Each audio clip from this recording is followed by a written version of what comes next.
Welcome to Archery Country Podcast.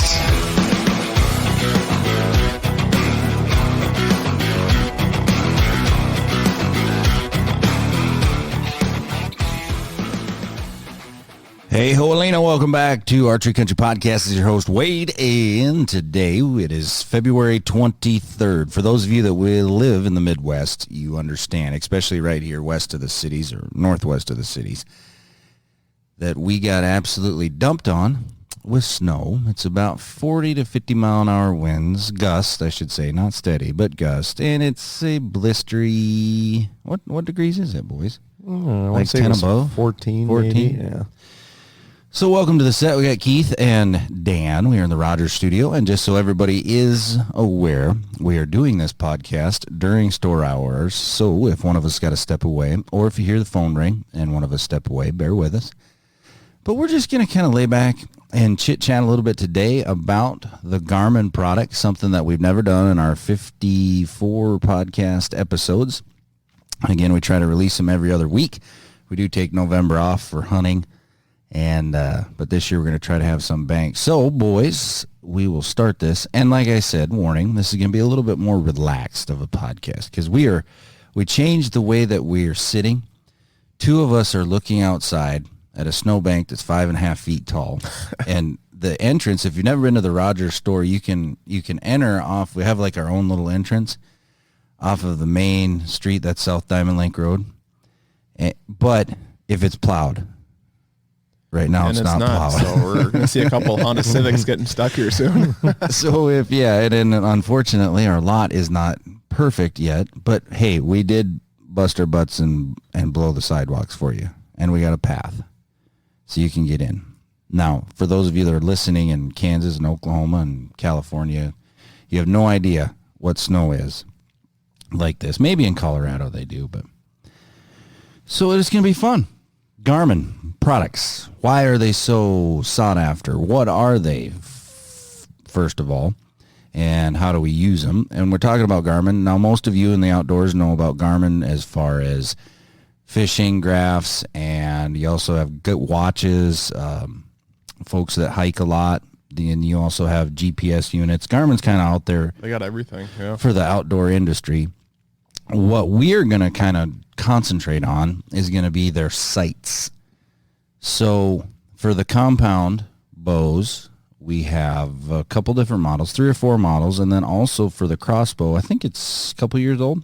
2 years. 2 years. Roughly 2.5. And what these are, they are digital sights, which automatically, with the push of a button, will range your designated target and then set a dot. That's what you would use as your pin. You can, on some of the models, you can change colors, but we'll get into that. But it's a range-finding digital sight that automatically sets where your pin needs to be depending on how far you can shoot with your bow. And you set up, some of them have instruments in them that are going to pre-calculate. You're going to hear the word validate today. Just a lot of things. So we're going to dive on into this. Now, Dan has used a Garmin bow sight, compound sight, a couple of them for the last 5 years, 4 or 5 years. Since they came out, yep. So since the very first release, you've had one on. Yep. And most of the time you're hunting with it. Mm-hmm. Okay. Now, Keith, you dipped into it last year or year before? Nope. Just last year. 2022 season. 22, yep. Okay, your hunting season. Both of these guys have been successful. Now, on the side of the crossbow, I have some friends and family that have put these on some higher end Ravens, so I've got to do some extensive testing and use it in the field and see it used. So we've all set them up on the crossbows, but that's where I'm going to be because I've never actually put one on as far as going out in the field. I've put one on a bow and played with it myself, but I've never hunted with one. You've set up a lot of customers, but you've never taken one outside of that. So I'm going to kind of lean on your guys' shoulders. And there's a lot of questions because the very first thing that people say is, I want to get a Garmin, right? You have to, unfortunately, still understand regulations in some states, especially out west. It's getting more and more that are accepting it, but I think we're still down to 5 or 6 that I know of. I'd say west of the Mississippi that you have to worry about. Yeah, there's definitely a few that still won't. The ones I can think of are Dakotas, South Dakota, North Dakota, Montana, Colorado, Idaho. What else? I believe Wyoming. Wyoming changed it. They did? I think in the last year or two. And then New Mexico and Arizona are good. New Mexico opened up. I don't think Oregon. I don't know. Oregon? I know pretty much. Oregon Trail. Oregon. You got to be old enough to know what Oregon Trail was. Keith, did they even have computers back in your day? Not in Pennsylvania, no. Yeah. The Dutch. But there are some states it's not allowed. Yeah, a lot of your Midwest states you can. So Minnesota, Wisconsin, Kansas, Missouri, Nebraska, Ohio, Illinois. Yeah. I don't know about eastern states, but anyways, the point of the deal is that's what Google's for. Yeah, check the regulations because it is an investment. We'll just get that right out onto the table. This is an investment, but it takes absolutely every guesswork out of the situation. So before we talk about the sights, what is that important?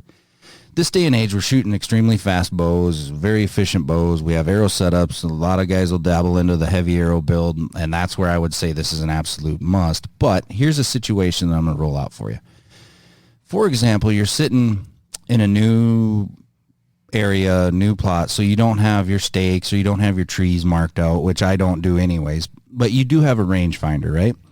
So you have an idea of where your 20, 30, 40, 50, 60 yard ranges are going to be. Edge of the field or a big timber stand or wherever it may be. 9 times out of 10, that animal that you are targeting is not going to stand at 20 yards or 20 or 30 yards or 40 yards. Exactly. So every time that you add a couple yards or take a couple yards off, that can change your point of impact. Now, most of us are still shooting a pin style sight. So let's say I have 20, 30, 40 on my pins, and it's a driver sight, a black gold pro with 3 pins, and then I can drive from 41 to 100. I'm not going to have my pin set up at 44 yards, right? They're going to mostly be in a 10-yard increment. Now, I can set them at that individual, but ranging that and the time it takes you to set it, what I'm getting at is most of the time you're going to guess. You're going to guess within a couple of yards. And people are getting pretty good at it, especially when you go out west. You might not have time to guess. So you have to, or might not have time to range, but you have time to guess, right? Does that make sense? Mm-hmm. So where these are cool, absolutely cool, and you guys, this is where you're going to kind of take over on this podcast. You literally can hold down the remote button, which is mounted on your riser, and let off after you got a good range, and I want you guys to get into like the reticle and what you're seeing and all that. But you can let off, and it automatically tells you it's 38.4 yards or 38 yards, and it has inclination automatically cut into there, so it's a 16-degree cut. It's going to put your pin at 34 yards. One pin only. There it sits. Execute your shot. Life is good. The nice part about that is it's a dot rather than a pin now, too, so all you have nothing to look through, and all it is a dot that lights up. It's like a holographic. Yeah. Which is, like we, in the target world, that's what we use. Right. For an aiming point is we have a lens with no pin stem, no nothing from the side, back, up, down, and it's just in the center, like a center drilled lens. Mm-hmm. This has it's a piece of glass or plastic, but it's not actually a lens, like a powered lens. Non-magnified, right. I guess you could call it a lens, but it's a zero-powered magnification. Sure. Correct. Yep. And that's where your holographic pins are going to show up. Now, should we talk about the models before we continue on? Because we're going to have to talk about setup. And just warning everybody listening, this may be an hour and 45-minute podcast. There's 4 basic models when you say compound bows. So a straight vertical compound bow that most of us are going to shoot. You have the Garmin A1. That is the standard model. Usually retails between $7.99 and $8.50, depending where you're at. That allows you to have one color for your dot sequence. So I believe it's red, right? Yep. So it's a red pin. You're always going to have a red pin. You can intensify the light, so you can intensify the pin so it's brighter or duller. And you can have one arrow setup. Yep. Am I right so far? Correct. Yep. Okay. You're doing great. That's the Garmin A1i, or A1. A1. What's the next step from there? A1i. So that's a green or red pin. It'll sync with other Garmin products, so some Garmin watches, which will then tell you where your arrow should be or where point of impact should be. I've never. And I know somebody who's very credible. Actually, it's your customer that made this work. It was within 5 feet. Yeah. Of it. Yep. And you can have 2 arrow profiles. Correct. So you could have a turkey build, extremely light arrow. Yep. And then your whitetail, 500 grain build. Correct. And it'll store memory in there. Yep. So you can switch between. It's called a profile. You can name it. You can say, a RIP SS build, or you can name it whatever it may be. So just a few more bells and whistles. That's going to retail right at $1,000. Yep. Okay. Then there is a third model that's just from Garmin, A1i Pro. Mm-hmm. Is that what you ran, Keith? Oh, I ran the A1i. Okay. Yep. Now the A1i Pro, now we're really starting to talk about some cool things. It has a dovetail bracket, so you're going to mount a bracket onto your bow and then put the dovetail in. But the biggest change, 2 big changes, is it has micro adjust on your elevation, your windage, and then also your vertical and horizontal range finding axis. Yeah, there's a reticle setter. Yeah. Very well said. Now, why is that important? We'll get to that. And because there's something you have to do and when you're setting these up to where your eye is the rangefinder. But also on the A1i Pro, not only the dovetail, you can get it with a Matthews bracket for the bridge lock. That's an additional charge. You can it's not pre-calculate, but the computer system or the Garmin, the internals on this can.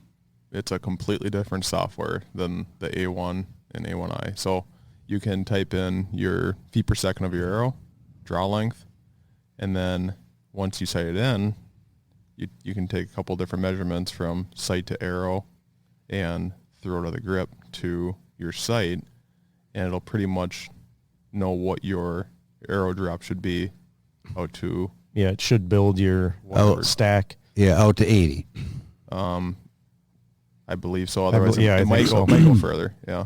But I believe you're right. Yep. I think the furthest I've seen was 80. Yeah, I believe so. I believe the Crossbow version is the same unless you go beyond that. Yeah, you can go if you're shooting a faster setup. You can extend it beyond 80. Yeah. You just have to do it more manual though. So what we're saying is you can literally, we've done this. You take a Garmin A1i Pro, you put it on, have us install it, or you install it yourself.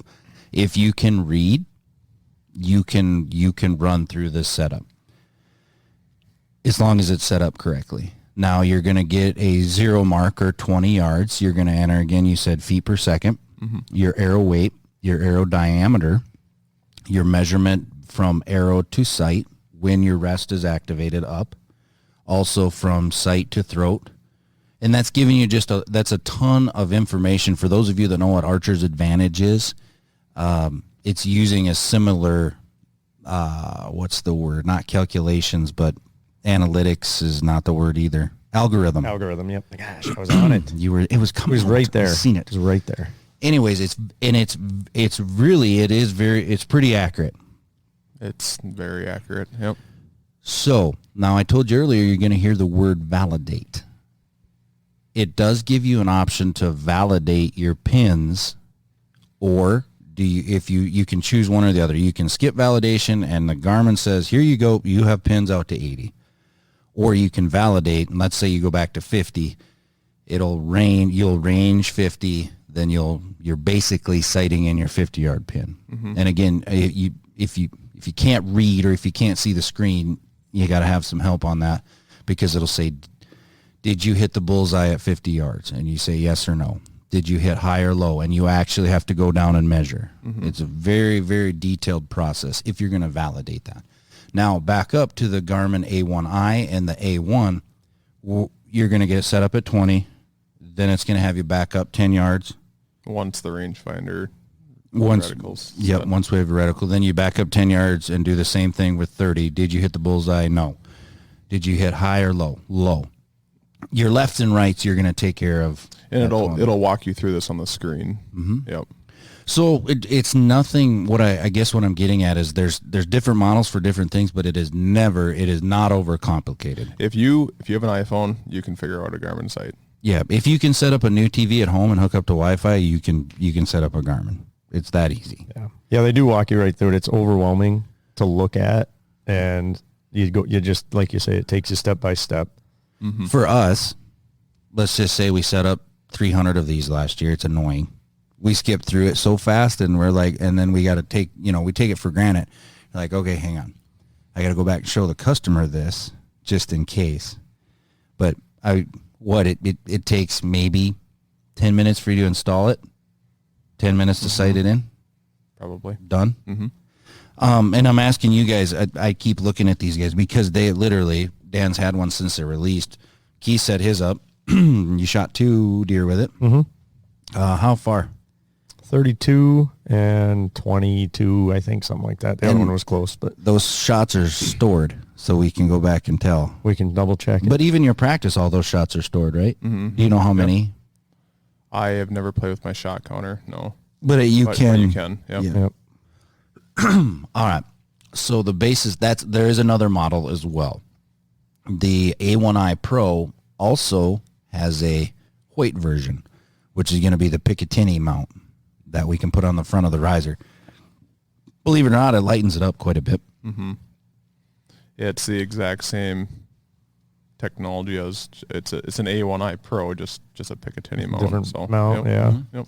Won't even go into the bridge lock, taking that mounting block off and taking their dovetail out and putting the mat, you still shave a little bit of weight there. Yeah, and it looks pretty slick too. Yeah. So I'm going to be honest with you guys. When I first started working full-time here, I looked at that thing and I said, no. I'm like, I hate to say it, but I'm a purist, I'm going to have pins. This is the first year I'm going to run one. I broke down, and the reason being, and it's not even that I had mishaps. It's not that I missed. It's not that I misjudged. It's just I don't want to. And I'm a gadget guy.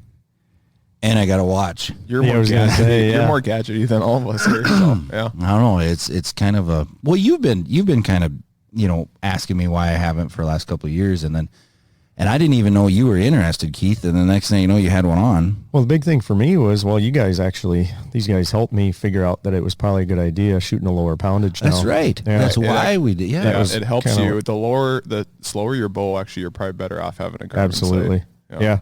Yeah, because that your misses can be so much more severe without it. Yeah. So let's talk a little bit about that. Why, like we said, this is an investment, okay? Why is it so turnkey, easy to use? Why are so many people doing it? Why do you guys do it? You kind of already answered this, but what is the significance of having this on your bow? The biggest thing is we look at each other. Who's going? Right. It can go two ways. Like where I bear hunted this year, my bait was set at 8 yards, so there's no reason to shoot further than 8 yards, and I can set a pin for 8 yards, and then it just stays right there the whole time. What do you mean? You can preset a pin, or yep, really preset a pin. So that's what I didn't know. Want. So if you know that you're going to shoot, that you have a buck coming into a bean field, and there's one trail he's going to take, You can set it for, if it's 24 yards, you can set a pin, so it's just always set for 24. Do you still have to activate it? Mm-hmm. Okay. Yep. But if let's say that bear or that deer moved or didn't come in, can you rearrange and it'll automatically Yep, put you can a still pin? do that. Yep. I didn't So know the bear that. comes in. I know it was 8 yards. Drew back. Mm-hmm. I didn't have to. I just tapped the button. Yep. Pins right there, and I didn't have to range or do anything. And then the exact opposite is in Kansas. That deer was at 40 on the edge of a creek. He turned to walk away. I didn't have to pull out a rangefinder and range him or anything. I just drew back my bow. It was all right there. Draw back, put the dot on him, 49 yards.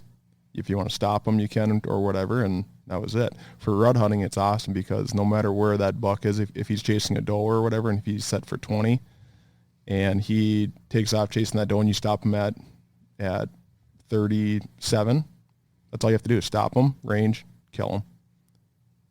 Yeah, easy. It's for rut hunting. It's Well, and not awesome. only, it's not only the ease of range. Every time you reach for your rangefinder, you have to move.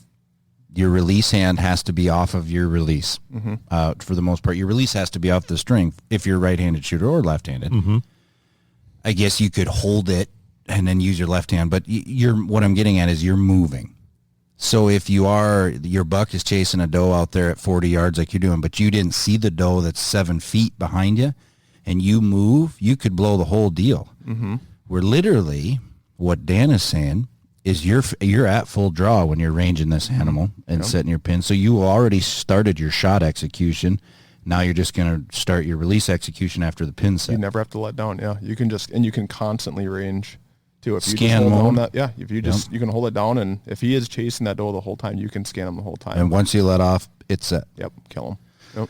Now you were hunting.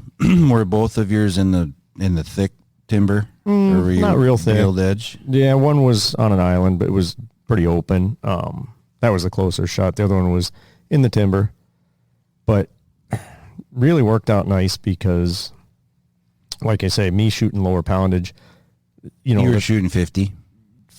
55 for deer. And then how fast were you shooting? Because you went with a little bit lighter arrow. Yeah, I was shooting like 260 or something. And it's good for our listeners to hear that, because not only is there youth or women, or there's some guys that just they're shooting 60 pounds, but they have a heavy arrow. They come in and buy a sight, and we try to put on a sight tape, and it only goes to 244. We can't. There's not a sight tape. Right. You have to make one. Yep. Yeah, and the bigger end of that, in my opinion, is that deer takes 2 steps while you're putting your rangefinder away and getting hooked up. Well, what is that? 4 yards, 5 yards. That's a big difference. Right. That if especially if you're, say you look down and put your rangefinder away or hook the release on, and you're going to have that at least a couple of yards, and it's a big difference when you're not shooting the faster speeds, And the guy's shooting 290 to 300, whoop-de-doo. But I Right. agree. For your lower poundage, your slower, your heavy arrow guys. Yeah, that's a very good. Yeah, it doesn't even need to be low poundage. Just heavy arrows would be a big deal. Right. Yeah, absolutely. And the big thing is that, the big thing I had to get right in my head trying to switch over, because I've shot a single pin for so long, and I'm so used to just center the housing, center the pin, and the pin's always in the middle of your housing. That was my biggest challenge, was trying to keep the sight housing centered in my peep and run and then go to wherever that pin is going, and so the nice thing about that allows you to work through that is when you range, there's a reticle lights up when you're on that button, and once that reticle goes away, your pin lights up. So then okay, there's my pin. I'm going to go to it and go. But So what I think you're kind of saying, because you and I and Dan both, when we grew up, we had a fixed pin, even if we had 7 fixed pins, driver sights weren't a thing. So you're changing your angle. Let's say we had to take a 70-yard shot. We would go down to our 6th pin, but you still had to line up your peep with your housing and find your 7th pin, and then relearn, it's natural instinct, but nowadays, when we have a dual pin, a single pin, or even maybe 3, when we drive that sight down to get to 70 yards, right. that changes the dynamic, because your scope housing is different. So now you have to relearn how to anchor, because if you shoot further and you move a sight down, your peep and most guys are going to anchor lower with their release, find their peep, and then that's why it's a pretty good idea to like try to center your aperture of your peep and your housing, because that's a constant. That's another anchor. And that's how I shoot. I mean, that's what shooting a single pin. That's all. I mean, that's I focus more on that than anything. Well, so how many shots did it take you to get used to it? So I actually, I don't know, probably maybe 100, if that. But the reason that was is I shot my pin stack in the first time, and then realized looked at my stack and I thought, what the heck's going on? I went back and shot it again, and then realized on those longer shots I started falling out of the housing because of just looking at where the pin was in my peep or the dot, and so that took a little bit to get used to, but not a deal breaker by any means, And another benefit, because right after we get done with this sentence, I think we should go into how you set them up, because we keep saying words like reticle, and that's that's one of the major points of setting these up. But if there's a situation, because rangefinders are rangefinders, we have reflective and non-reflective targets. A deer is a non-reflective target. A street sign is reflective. A tree is reflective. Every once in a while, let's say that you're hunting in some CRP grass that's just as tall or shoulder height of an animal, and you're in a scan mode and it keeps going 42, 57, 52, 47, 50, you can double click on the remote and you have a fixed pin sight. Yep. If you just tap the button, your fixed pin will. Just one tap. Okay. Yep. So if you just tap the button, you have a fixed pin sight with all your pre-calculated pins. And I believe it goes green, red, green. You can do it however you want. However you want it. You can do 3 greens, 1 red, and then 3 greens again. You can. So you can really customize. So if there's a situation where you're unsure of the range or it varies, you can have, if he's between 47 and 53, put your 50-yard pin on him and let it go, right? So you can click it and then you have fixed pins. Have you guys had any trouble with these in cold, rain, fog, hot, no condensation, no blurp? You've hunted with it pretty cold. Nothing. It's 2 AAA, highly recommend Energizer lithium. It will not work with regular. So you need it needs to be a lithium battery. Yep. And always just have some in your pack. But it'll even if you shoot a lot, you can get well over a year. Perfect. I've gone. I say you ran almost a couple years, 3-4 years on my original A1. All right. So, and there is a battery indicator too. There's a lot of stuff, and we haven't even talked about the crossbow. You look like you are sitting in the Maverick cockpit of a fighter jet, if you wanted it to, when you look at the crossbow deal, because you can have a level indicator, you can have the compass in there, you can have everything, target lock. It's like a video game. I mean, it literally will tell you to pull the trigger, stupid. Yeah, I mean, it will. It's that way. But anyways, okay, setup. Bolt the sight on, right? Run you're going to have a remote. So that cord ties into the head unit of the Garmin, and then you wrap it around your riser and down to your grip, wherever that is. That comes with some nice black adhesive tape that's very comfortable. That's all mounted. You two take us through what we do in the shop or what you do on your bow, and then what peep you recommend, because it's a little bit bigger housing. I'd say it's 2-inch, maybe a little bigger. It's roughly 2-inch, yep. Which is great because you can see everything. Yep. But just take us through what I'm getting at. Let's just say I'm going to take a Garmin. We're going to go with the A1i Pro. Take and set it up. Between you two. Sure. Yeah. Well, Dan's better at it, but you just chime in, Dan. I'll cut you off. Yep. So when you go to the range, you start with the reticle. Well, I always start trying to do the reticle and the initial sight in kind of at the same time, because you can cheat it a little bit. Correct me if I'm wrong, Dan. Okay. Is that how you do it too? Because I don't know if we all do it the same. I just follow the directions. Yeah. Because I don't, like I said, I've never had one, but you guys are giving us a little insight of, it will walk you through what to do. Yep. But continue. So as far as the reticle goes, what we're talking about there is there will be a series of marks on your screen when you press that button to range. And that's probably the hardest part of setting someone else's up. I say hardest, the most time consuming, because what happens is you've got a very small circle, you've got a dot, and then you've got a series of arrows that end up looking like lines of people that are if you look at it really quick, it just looks like a bigger circle with all this stuff mushed into it, right? So what we try and do with people is get them to understand that what they're looking for without looking for their peep, without drawing the bow, or at least I do. And so that they can see, okay, that's the little circle I'm going to be looking for. That's the dot I'm going to be looking for. And then the arrows, and we can change the brightness or, to help accommodate certain people's eyes. To me, that's the most time consuming. But if you start with people like they don't understand it, because most of them don't when they're beginning, then it goes a little bit smoother. So you basically once you get that reticle set, or vice versa, if you want to do the reticle or sight in,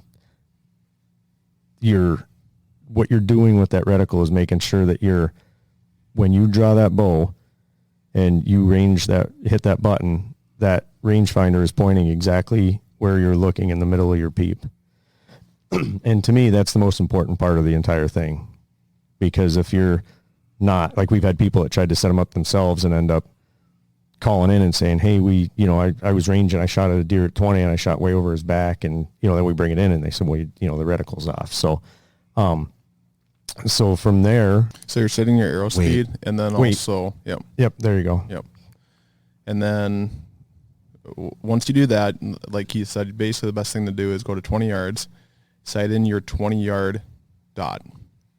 Once you do that, it's going to ask you to align your range finding reticle. And what you're doing in there is you're taking your 20-yard dot and you're lining up your range finding reticle, which is basically tied with your 20-yard dot. So that's aligning up the internal rangefinder on the Garmin site with your 20-yard dot, and which we'd help you with this too. But it's once you have that set on the Pro, you basically can go through the system, and it was throw to the grip weight and also arrow to the bottom of the housing to your center arrow. Yep. And then you can pretty much be done if you want.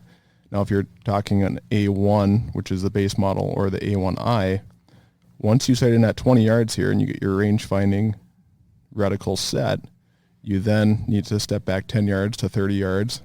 Yep. And it's basically going to tell you to shoot a group. So you're going to go to 30 yards, you're going to draw back, you're going to range the target.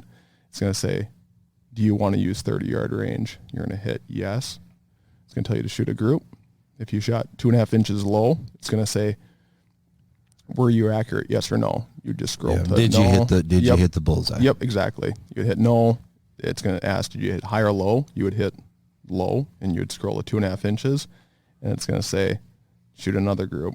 By then, the computer knows exactly what your drop is. Yep. Generally, you're going to be hitting the bullseye at 30, and then it's going to tell you to step back another 10 yards.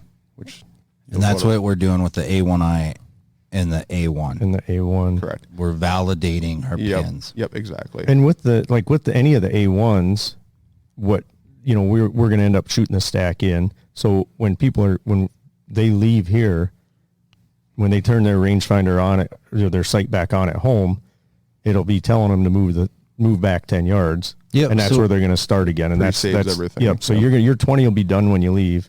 Yeah, you're slamming arrows at 20 yards. You're happy. Everything's done. We shut the rangefinder, or we shut the Garmin off. When you turn it back on, it automatically says English. Click yes.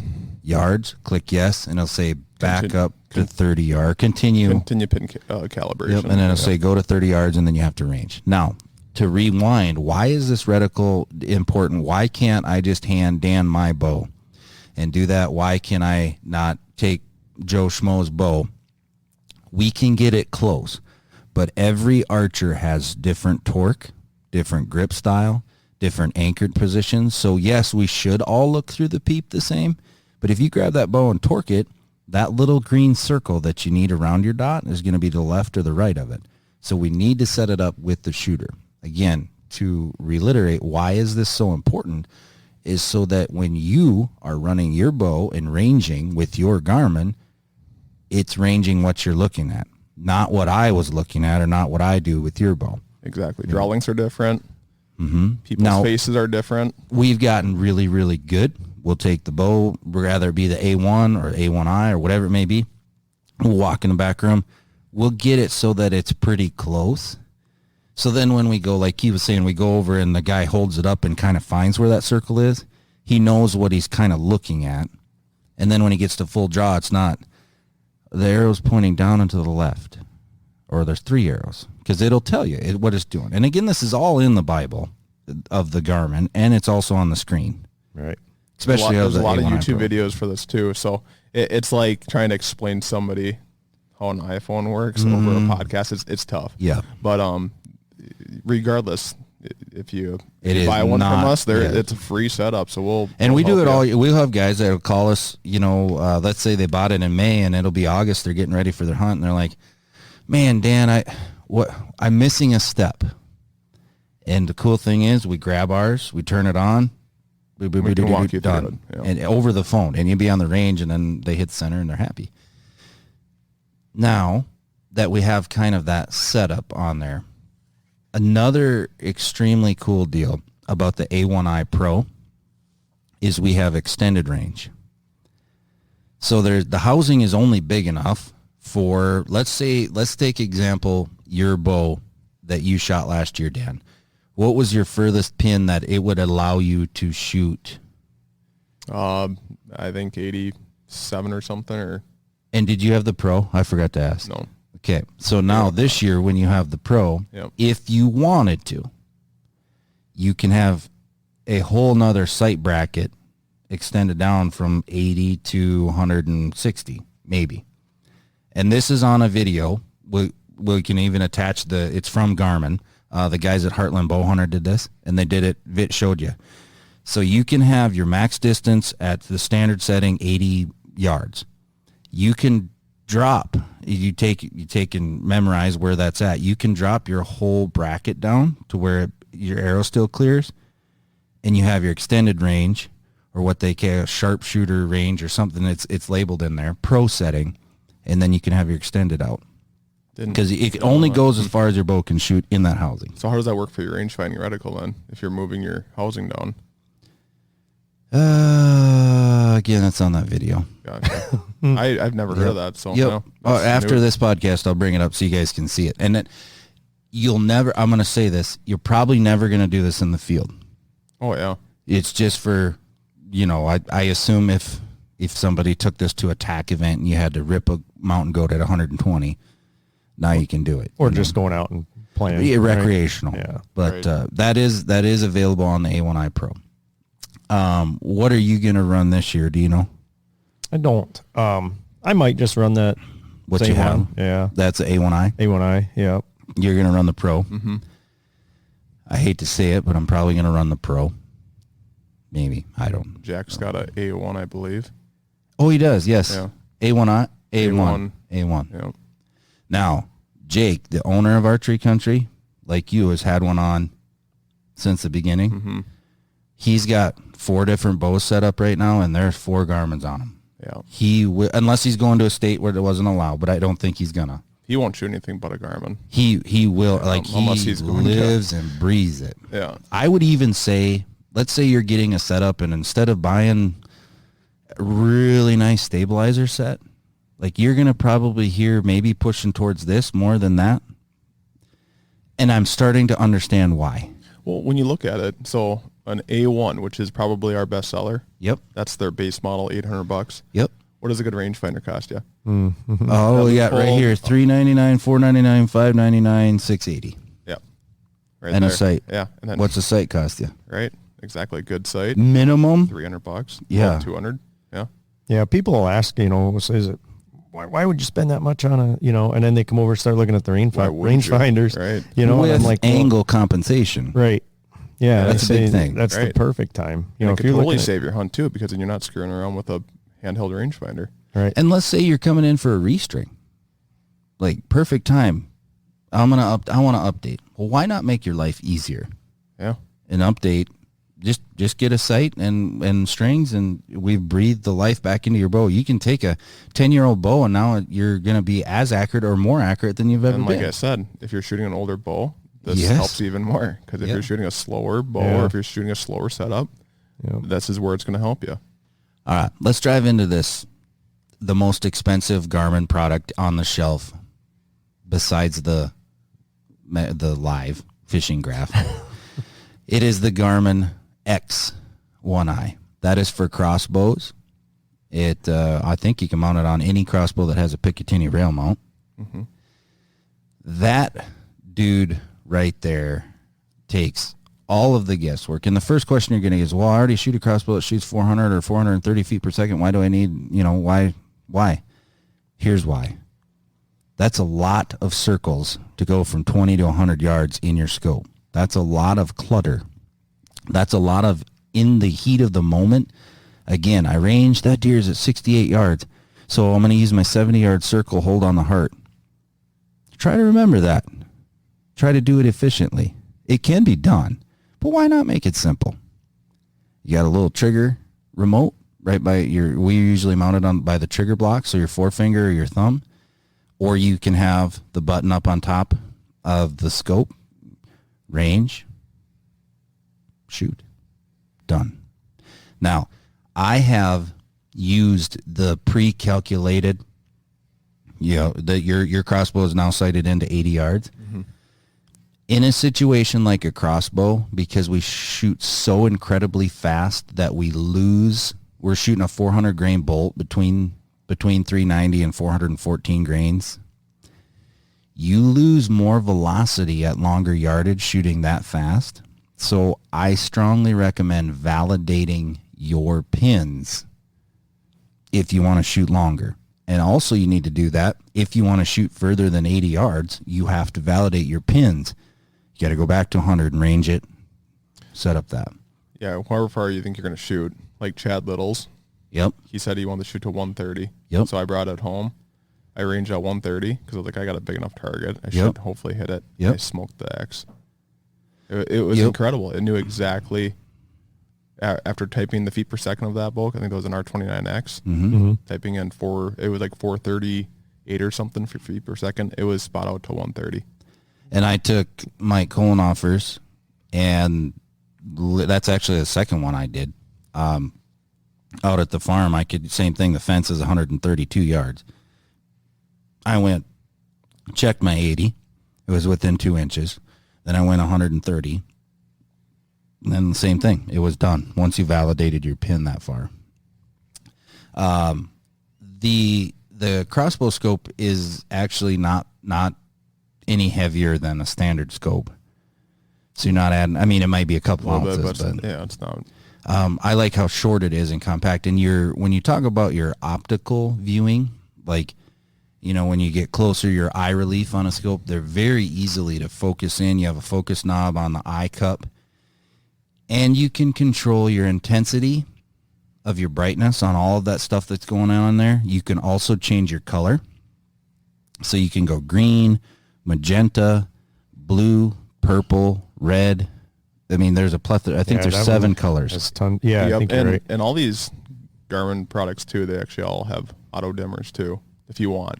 So you can. How do you do that? Is it in the settings or is it automatic? It's in the settings, so you can auto dim or you can manually dim or bring. Yeah, because you were telling a customer a couple years ago you were set up on a deer came in and you literally changed your brightness on the spot because you were hunting high noon and then it got later in the evening and you had to use it. Yep. Once you practice with it, you just get used to it because you're just hitting up and down arrows at that point once it's in hunt mode. Okay. Yep. Pertaining to that. So I walk out to my stand, I get in my stand, I knock an arrow, hang my quiver up or whatever I'm doing, I get set.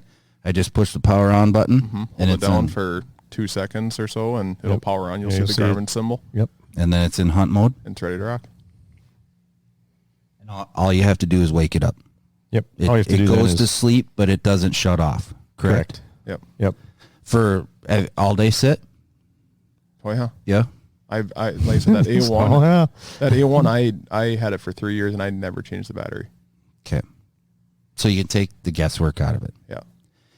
And if you have to remove the batteries, you do need an Allen wrench set. It's 4 screws, but Yeah, just check your battery indication meter.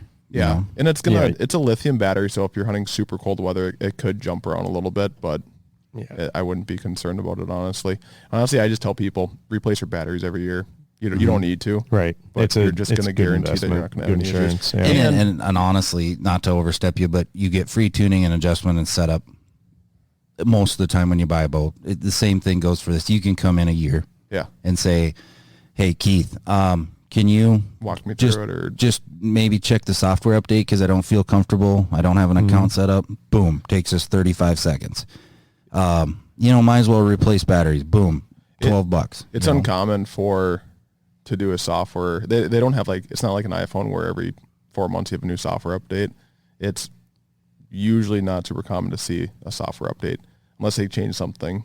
Yep.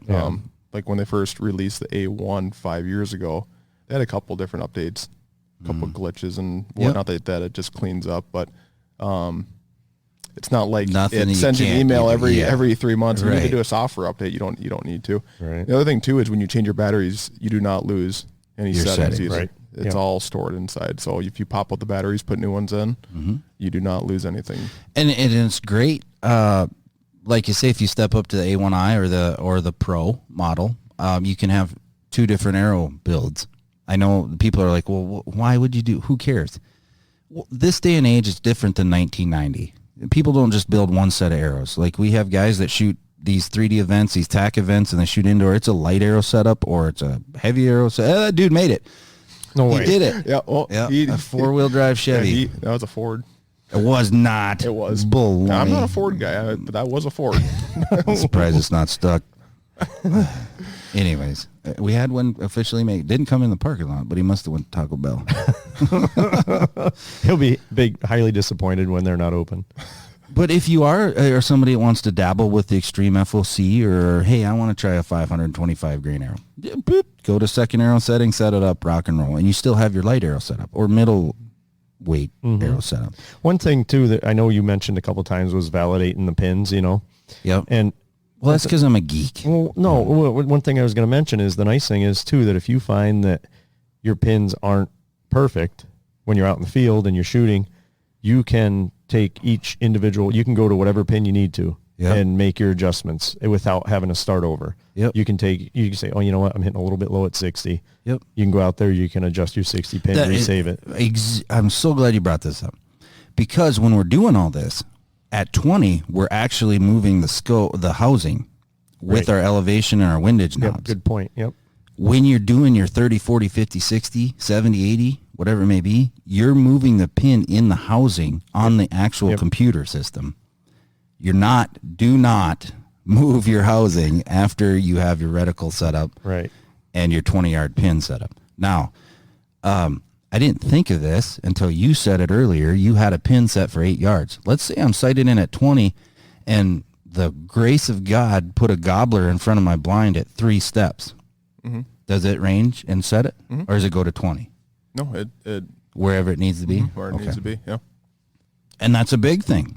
You've shot 3Ds enough to know if some Gilreed puts a target at 3 yards, you don't use your 20-yard pin. You know what I mean? Yeah. They're just such a unique tool. And if you do have a Garmin watch, if you have, you have to be, I don't remember what model it is. I think it's the model above the Instinct. It's my Instinct will work. I think Instinct or Phoenix.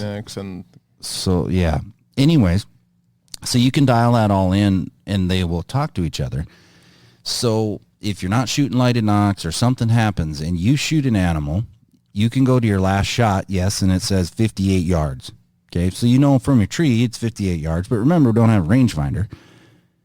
You can go to your watch and it'll walk you right to where the point of impact should have been within 5 feet. So you can look for first blood. You can look if there's a pass through. That's a pretty cool. That's really cool setup. I've never tested it, and I I know. We're going to test it this year. I think we should. Yeah. We're going to. So the Garmin A1, the Garmin A1i, the Garmin A1i Pro, that is the dovetail system, will all of those will fit on any bow put on the side, the regular mounting holes. The Garmin A1i Pro, you can get a dovetail bracket to fit in the bridge lock of the Matthews from the V3X and the Phase 4. Those two models. The Waite has a Picatinny mount model. Can you buy, you have to buy the A1i Pro Waite edition. You can't get a Picatinny mount, I don't think, or can you? Yeah, that's a good question. Yeah, we haven't done it here. I don't know if you can. Well, yeah, we should look into we it have, though. Yeah. We have 4 of the A1i Pros, but let's say you happen to have a one already. I'm sure you can buy the bracket. I would think. because if you switch and get a Hoyt and you want to put it on there, Right. Yeah. so they're probably out there. We didn't talk about peep size. It's a little bit bigger housing. You guys running a 3/16 size or a quarter? I ran a quarter. I think I was still running a 3/16 on mine. And you're a 28 and a half, 29 inch draw. Yeah, it was 29 on the Hoyt.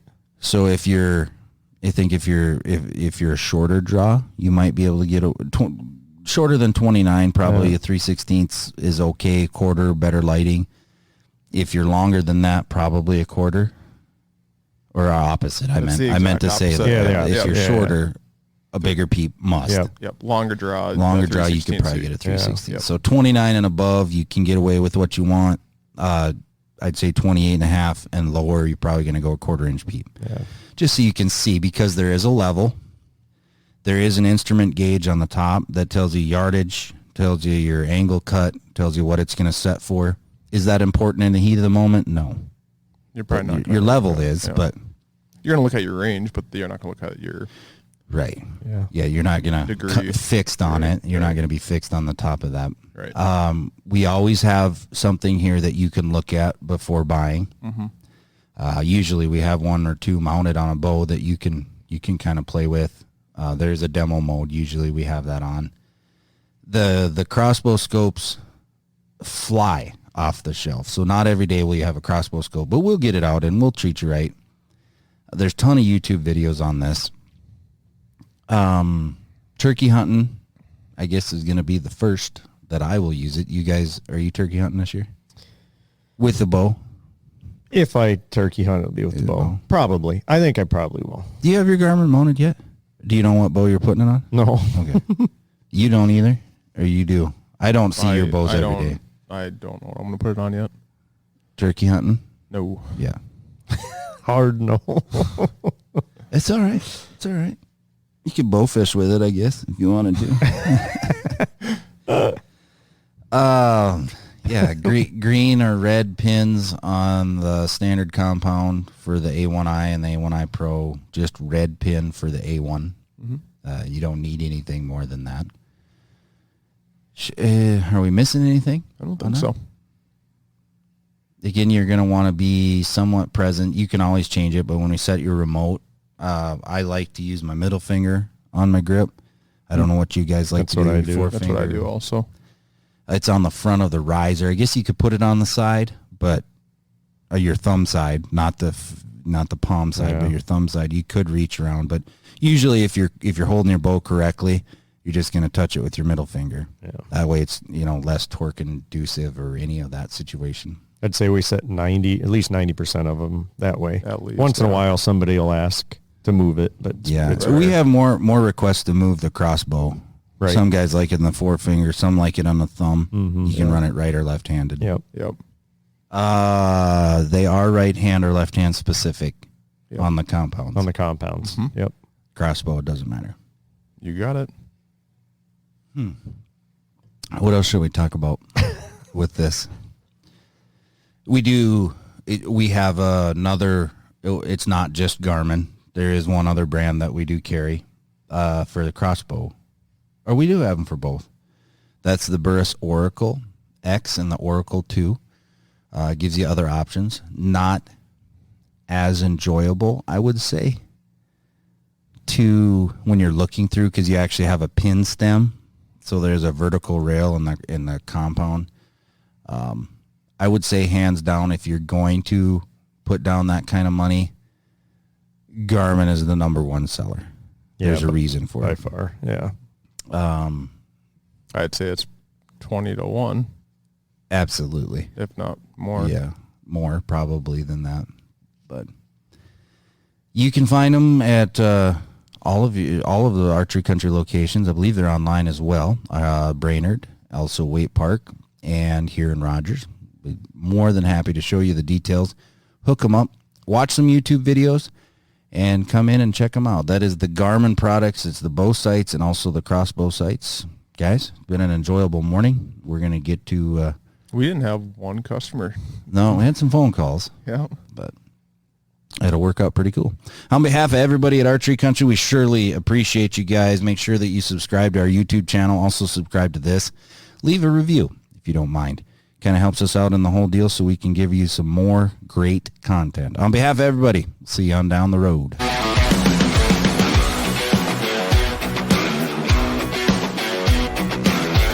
Thank you for listening to Archery Country Podcast.